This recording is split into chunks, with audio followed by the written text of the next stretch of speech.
The two kill sites Marty discovered were only 10 miles apart, indicating a mature wolf pack.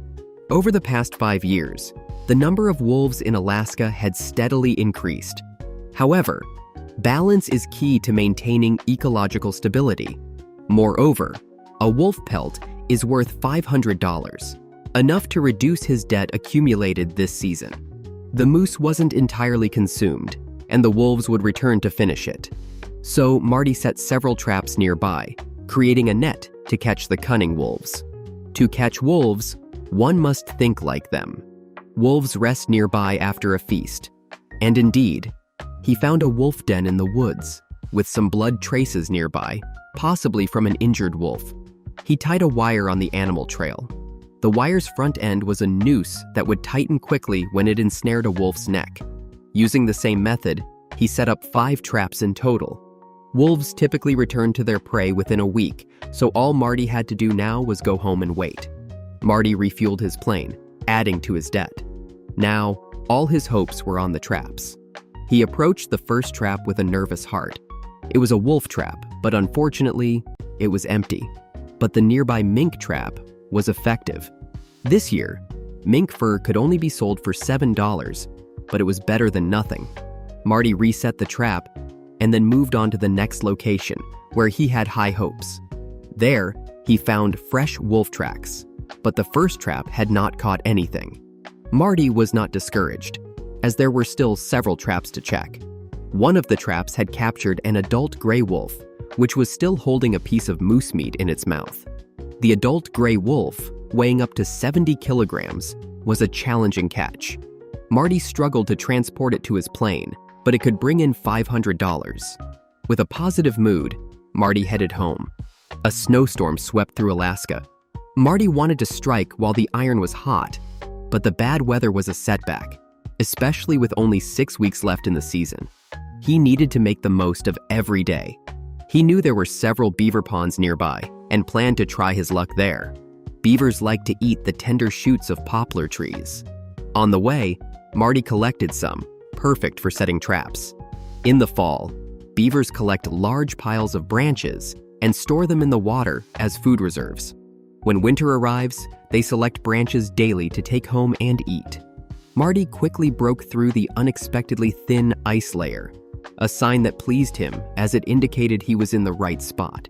He discarded the ice chunks and set a conibear trap, fixing it to a wooden pole beneath the trigger. When a beaver tries to eat the branches, its head would hit the trigger, setting off the trap. Marty slowly lowered the pole into the water and then placed another stick horizontally at the hole's entrance, securing them with wire to prevent the pole from being pulled into the water. Marty then dug a second hole nearby to set another trap. He wanted to check the traps he had set the previous day to assess the river's potential. He broke the ice again and lifted out the pole, but the bait was still there, which was not a good sign. The second trap also had no catch. Marty repositioned it while deciding not to give up. He planned to set a third trap in deeper waters. Using a chainsaw, he cut through the ice as if slicing tofu and removed the ice blocks from the water. Despite the ice blocks being slippery, he securely fixed them and placed them next to the hole. Marty then measured the water depth and took out the animal trap and some branches. The poplar branches were bait specifically for catching beavers. He threaded the trap onto a wooden pole and placed several poplar branches on the trap as bait. To increase the chances of success, he doubled the amount of branches this time. Marty lowered the trap into the water, then covered the hole with ice blocks and shoveled snow over them. He had set 3 traps in total, hoping for different results. Now, he needed to return and process the gray wolf he had caught 2 days ago. This provided an important learning opportunity for his daughter, Noah, who was 10 years old and had already mastered many hunting skills. Together, they hung the gray wolf upside down. A flawless wolf pelt could be worth $500, so Marty carefully skinned the animal, starting with the limbs. He explained the process to his daughter as he worked. Successfully skinning the wolf meant $500 secured, but this was only a drop in the bucket towards his season's debts. He needed to continue working hard. On the other side of the Alaska range lived Morgan and his girlfriend Marg. They were striving to provide for themselves, though Morgan was a novice trapper. Luckily, Marg had 2 years of experience and brought a lot of trapping tools. They boiled the traps to remove human scent, and Marg prepared high-quality bait using a snowshoe hare. She expertly dissected the rabbit, using the tail and feet as bait, while the meat was for their enjoyment. Outside, Morgan also tried making bait from a beaver's gland. Beavers release a scent from this gland to mark their territory. Morgan's job was to mince it. Its scent would attract other beavers. Now fully prepared, the couple set off on their hunting journey with some gear and 2 dogs. Alaska's weather is unpredictable, and snow is common. They reached the first trapping site, which had mink traps set up in the fall, but had yielded no results. Morgan retrieved the now rusty animal trap. Marge expressed her opinions on trapping techniques. Morgan used a saw to make 2 notches in a wooden pole, then tied ptarmigan feathers to the frame. Minks are highly curious and would be attracted to the feathers fluttering in the wind. Marg planned to use delicious blueberry jam as bait, an irresistible and deadly lure for the minks. They needed to move to the next location, but the snow was getting heavier. To speed up, they decided to split up. Marge entered the forest to set a mink trap, while Morgan looked for signs of beaver activity. Beavers remained active under the ice-covered lakes and ponds, insulated by their thick fur. Arriving at a creek, Morgan stepped out and found a white poplar tree, chewed by beavers, confirming their presence. Ahead in his sight, that must be the beaver family's home. Also known as the beavers' dining area, Morgan cleared the snow off the top and continuously struck with an axe.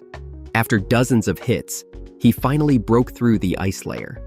Judging from the water seeping out, it did not seem like active stream water, so Morgan had to look elsewhere. Soon, he spotted an area with collapsed ice, which usually indicates a good space below where beavers move around and the water is deep enough to set traps. He fixed the trap to a wooden pole and took out a bottle of secret sauce made from beaver glands to attract other beavers. Morgan slowly lowered the pole into the water, successfully setting the first trap. He then checked the trap, a setup designed to catch beavers, and extended it into the water. Alaska's constant blizzards make traveling exceptionally difficult. In the past few years, Morgan had been using snowshoes. Although sturdy, they significantly slowed his progress. Speed is crucial for managing a trapline, and his current savings were insufficient to buy a snowmobile. Thus, he decided to try making skis, which would be more efficient. Various trees grow here, but the best material is spruce. Morgan selected a straight tree and cut it down with a chainsaw, then made a cut along the middle. He planned to separate the wood along its natural grain, slightly annoyed because the boards needed to be at least 5 feet long and 2 inches thick to be shaped into skis. On the other side of the tree, he chopped in 2 axes, then inserted a wedge into the cut. He added another wedge, putting the wood under tension. Slowly, it started to split. He added wedges on the other side too, working them back and forth to gradually open the wood. Finally, he tore off 2 boards and brought them home to make skis. The first step was to trim the boards to the right size. While working on the second board, an accident occurred. His axe struck his leg, causing immediate pain. Morgan limped back to the house, lifted his pants, and saw blood flowing from the wound. Marg took out the first aid kit, disinfected the wound with iodine, then used tape to close the skin, and finally wrapped it with gauze. He needed to rest well today. He chose to build the skis at home, taking out a uniquely shaped knife and continually scraping the boards until shaping them into the ski tips. The tips needed to be evenly bent at a gradual angle. To achieve this, the boards had to be steam bent. Steam bending is a centuries-old technique. After 2 hours, Morgan removed the boards, assembled the parts, and gradually bent the angles. Once the wood dried, it would maintain this shape. After a while, he removed the clamps, and the boards had acquired the desired form. Morgan drilled a few holes on the ski and shaped the front end into a point. The skis were now complete. He wanted to test their performance and gradually got the hang of it, increasing his work efficiency. Tom was working on leather, but his thoughts drifted away. After 6 weeks of apprenticeship, Sean had acquired essential skills. Today was his first solo outing, managing a trap line that Tom cared deeply about. If successful, it could prevent financial losses. Tom had not made a profit for 2 consecutive years. Sean arrived at a trap and found the trap triggered but saw no catch. He had a bad feeling that a thief, possibly a bird, had been there. He reset the trap and added more bait, suspecting wolves based on the snow tracks. This site was less than a mile from Tom's house, posing a significant threat to their lives. Sean returned home and reported the situation to Tom, who went to assess the danger. Wolves typically live in the remote Rocky Mountains, but descend during food shortages. Tom had to respond, using the old hunter's tactics to drive the wolves back to the mountains. The wolves might return to continue feeding. The two prepared their gear, including traps, as Tom had a Montana license to hunt wolves. Wolves' sense of smell is 100 times more sensitive than humans, so they wore gloves to avoid leaving human scent on the traps, and used plastic bags to isolate the smell. They prepared 2 sets of traps and set out. Soon, they arrived at the kill site and dug a hole in the snow under the path, sprinkled some snowflakes on top to disguise the trap's traces. Even the most cunning wolf could not escape the hunter's scheme.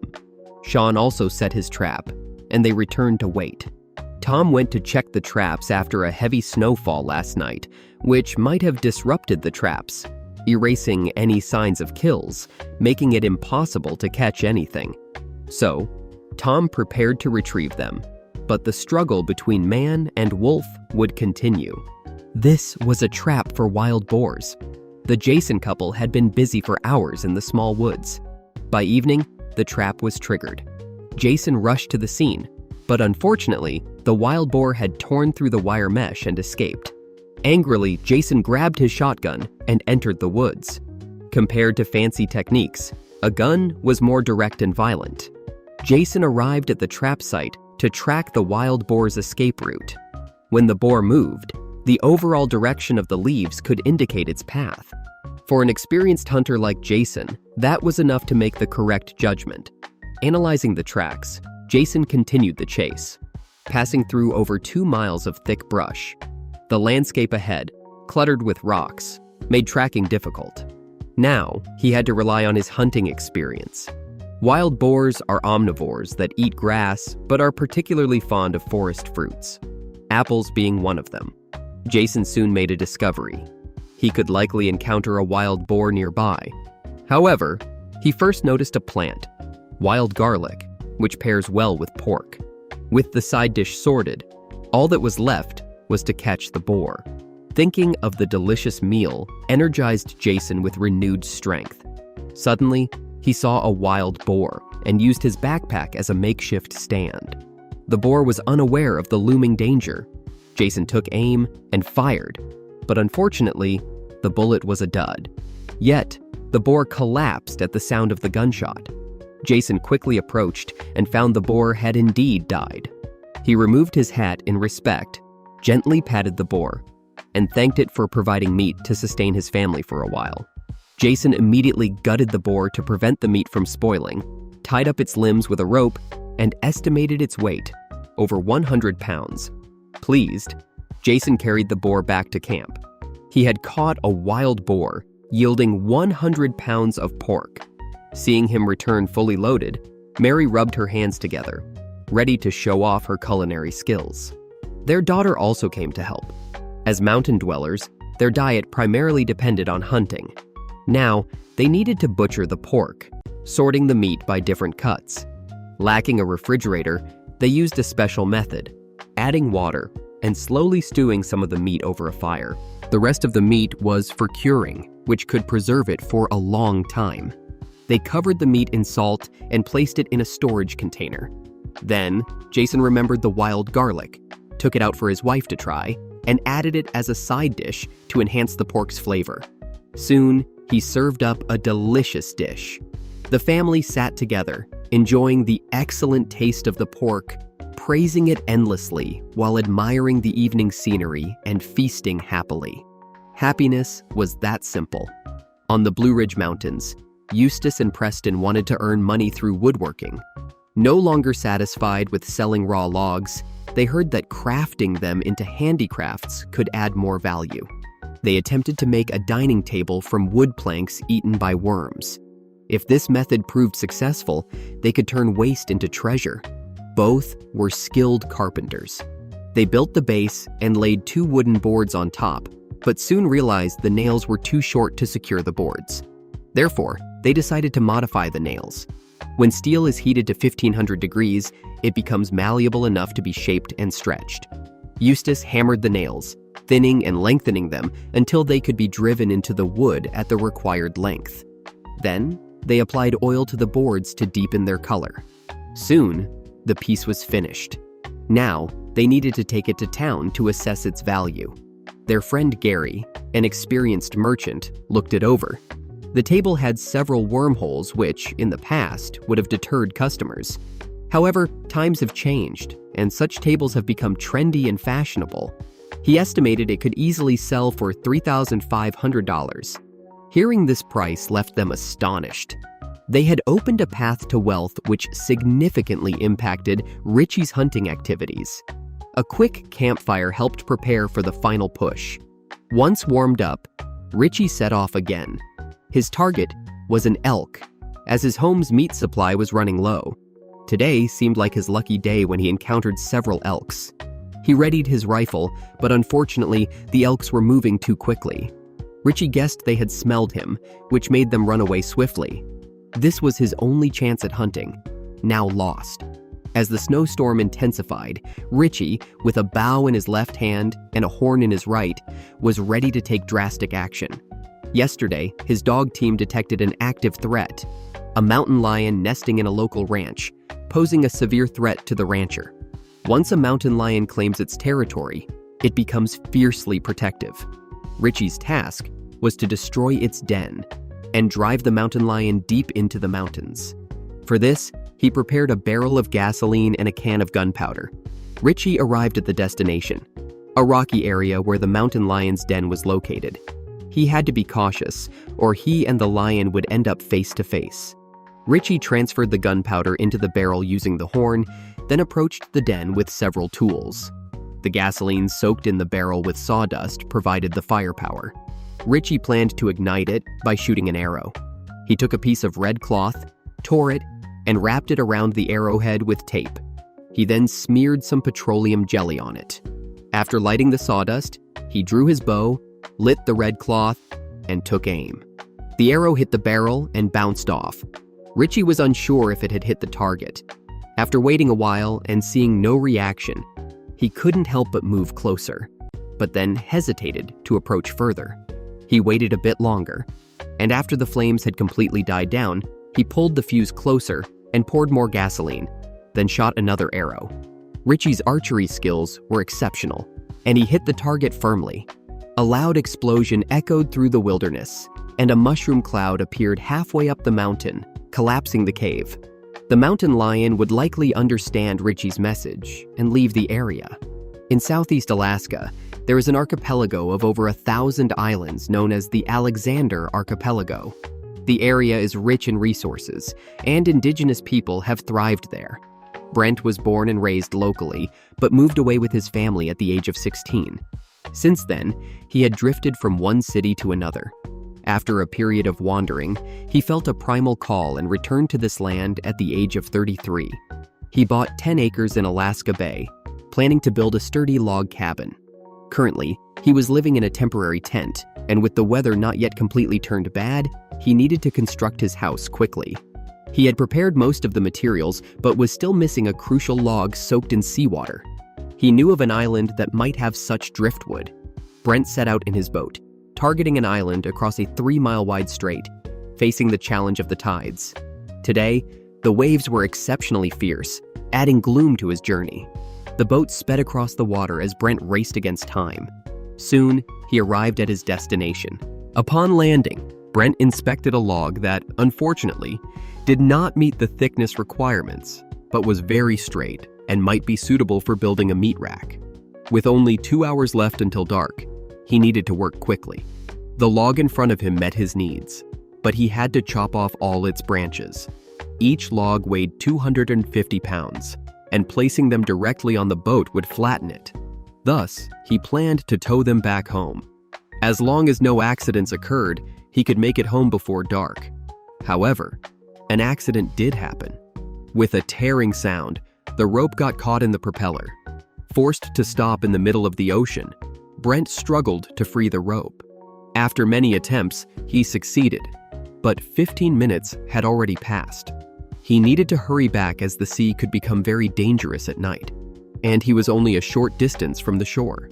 He carefully navigated around the rocks. He safely reached the shore and could start building his house tomorrow. He was working on a recurve bow wrapped in snakeskin and glued with animal sinus fluid. It could withstand 40 pounds of pressure, enough to kill a deer. Tom's bows were famous and could sell for $1,000. He had just received an order and now only needed to make arrows. The arrows had to be lightweight and straight to glide with minimal resistance. Local indigenous people used natural wood for arrows, which grew only in specific areas. Tom soon arrived at an abandoned homestead. In the 1990s, the government encouraged migration by allowing settlers to choose 160 acres of land freely, which then became their property. Many moved to Moose River Valley, but most starved, with only a few skilled survivors remaining. Around the homestead grew many wild roses, whose thin, hollow stems were perfect for making arrows. Tom carefully collected them, mindful of the thorns to avoid scratching his face. He soon gathered a bundle, but the real work was just beginning. Back home, Tom peeled the bark off the rose stems to smooth their surfaces. The wild stems weren't straight enough, so he heated them to make them flexible enough to bend and straighten. After waiting a while, Tom began making minor adjustments, a very slow process requiring repeated actions until they were completely straight. Then, Tom used a plane to trim the shafts to a uniform size and sanded them down before using a special pair of sandstones with grooves to refine the shafts, achieving a consistent thickness. Tom painted red and black on the shafts, a special style that was his signature. Anyone could recognize these as Tom's work. He left the shafts to dry by the window. During this time, he prepared the fletchings from wild turkey feathers, crucial for keeping the arrow flying straight. The feathers had a slight twist, allowing them to spin through the air. He then attached the arrowheads to the shafts, completing the formidable weapons. For a good set of arrows, Tom cut a rectangle from a beaver pelt, bent it in half, and flipped the front end over before continuing to sew it. He then drew patterns on the pelt, finishing an arrow quiver. He stuffed 6 arrows into it and went outside to test them. Alaska's harsh winters could drop temperatures to deadly levels. Only the furriest animals could survive there, and their pelts were highly sought after for making warm winter clothing. Both of them were novices, and trapping was still a trial-and-error process. 2 weeks had passed with no catch, but they discovered that the bait had been stolen and the traps triggered. She guessed another animal was responsible, so she took Morgan back to the site. They found 3 damaged traps. The first trap left few traces. They continued to the next location where they found some clues. A few hairs were left on the trap, black with hints of gold. Morgan recognized them immediately as wolf hair. Wolves are known to roam, and for them, the mink in the traps was just a free lunch. Once wolves get a taste, they keep coming back, leaving the traps empty. To prevent further losses, Morgan decided to set a wolf trap beneath the mink traps. During this time, he cut down 2 small trees and fashioned several stakes from them, driving their ends into the ground. The large trap was placed at the entrance. This type of trap could break a human arm and even scare away a small bird. Morgan secured it with branches to ensure the trap wouldn't be dragged away. After setting the trap, he saw Maggie's smiling face. Maggie handed him a surprise. Inside the bag was the best catch of the season so far. A red fox, prized for its warm, soft fur, perfect for making hats or scarves. Living off the grid in the mountains, the garden is essential. Growing your own vegetables is healthy and hygienic. Eustace and Preston were planting carrots. Seedlings need plenty of rain, warm weather, and bee pollination. 1/3 of human food depends on pollination, but the global bee population has declined sharply in recent years, including on Blue Ridge Mountain. To keep Turtle Island's crops healthy, Eustace had raised his own bees. However, an earlier storm had killed the entire swarm, a significant setback for Eustace. For sustainability, he agreed with a local beekeeper to barter for new beehives, preparing some pork as payment. They drove to the beekeeper's home, who had prepared several hives and sealed the entrances to prevent the bees from escaping. However, relocating bees always involves risks. They needed to survive a 10-mile journey on a rutted, muddy road, and it was crucial that the bees not get cold. The beehive temperature must always be above 55 degrees. Both carefully loaded the beehives onto the truck. Then Eustace brought out the prepared pork, which immediately caught the beekeeper's eye, making him very happy.